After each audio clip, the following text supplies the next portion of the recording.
This is OwlUp, where learning happens in minutes, not hours. For a deeper journey, explore all our courses at owlup.co. Now, let's dive in.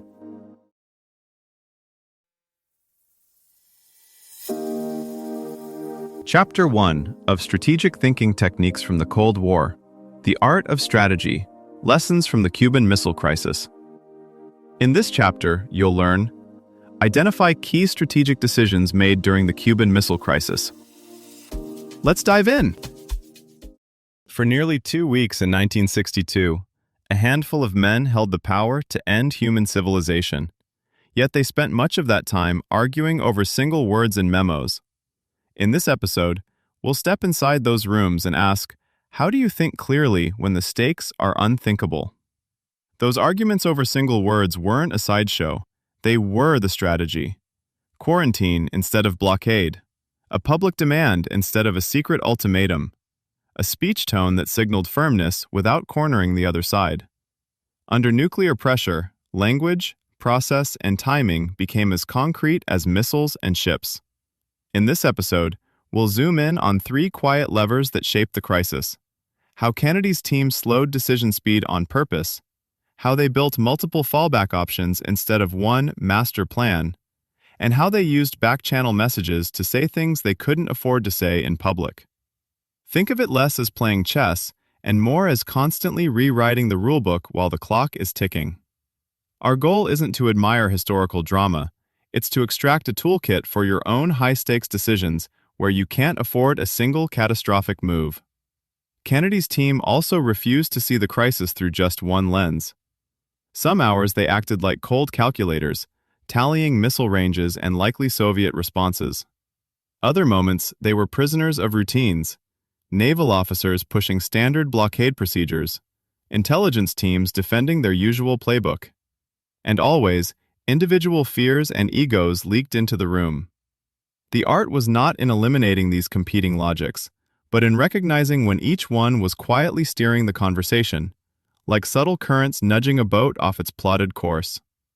To learn from 1962, we have to learn to spot those currents in our own decisions. Kennedy's team didn't just argue about options, they quietly redesigned how options got onto the table in the first place. One crucial move was to separate talking space from acting space. XCOM became a kind of intellectual lab where ideas could be voiced, attacked, and revived without each comment locking the US into a public stance. Only after hours of messy, seemingly circular debate did a smaller group translate that chaos into a crisp external message. That separation mattered.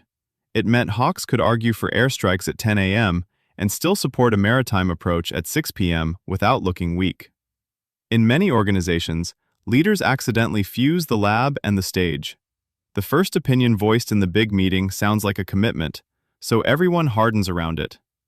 In 1962, Kennedy protected a zone where people could be brutally candid about worst cases, like Soviet retaliation against Berlin, while still preserving flexibility in what the world actually saw. They also learned to treat silence and delay as signals, not voids. When Moscow didn't respond immediately to US demands, XCOM didn't simply panic. They asked, what does this kind of delay usually mean in Soviet practice? Was the bureaucracy jamming? Was Khrushchev consolidating support? They drew on years of intelligence about standard patterns inside the Soviet system. In modern terms, they weren't just analyzing the email they got.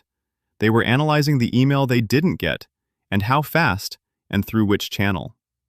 Inside the US system, organizational habits kept trying to drag the crisis back to business as usual. The Navy, for instance, was built to execute clear rules of engagement. A ship approaches, you hail it, you board it, you enforce. Simple. But nuclear stakes made simple dangerous, so civilian leaders had to deliberately override some routines, changing interception distances, tightening authorization rules, forcing commanders to ask for permission in situations where they'd normally act on autopilot. That tension, between efficient routine and tailored judgment, is where many high-stakes mistakes are born. In calm times, you want as much on autopilot as possible. In volatile times, you need to know exactly which habits to suspend and for how long. In finance, good traders build mental XComs around a big position. Before moving millions, they'll sketch a range of price paths, regulatory surprises, and liquidity shocks. Then ask, which of these relies too heavily on standard models, and which depends on one person's gut? They aren't chasing certainty, they're mapping where each type of thinking is quietly in charge. A similar move shows up in product strategy. A team debating a risky launch might list 3 columns beside each proposal: numbers that support it, processes it leans on, sales playbooks, support capacity, and personal stakes, whose pet feature it is, who's on the line for revenue. You're not judging yet, you're revealing hidden engines. Even solo, you can do this. When facing a major career move, write 2 versions of your reasoning, one as a spreadsheet, one as a process map, one as a private diary entry. Then notice how different the decision feels in each frame. Future leaders may lean on tools that behave less like crystal balls and more like flight simulators, letting them rehearse moves before stakes turn real. An AI XCOM assistant could surface hidden organizational ruts or group pressures the way a metal detector reveals buried nails in a plank. Your role shifts too, from lone decision-maker to architect of how your team thinks under pressure, upgrading not just choices, but the systems that shape them daily.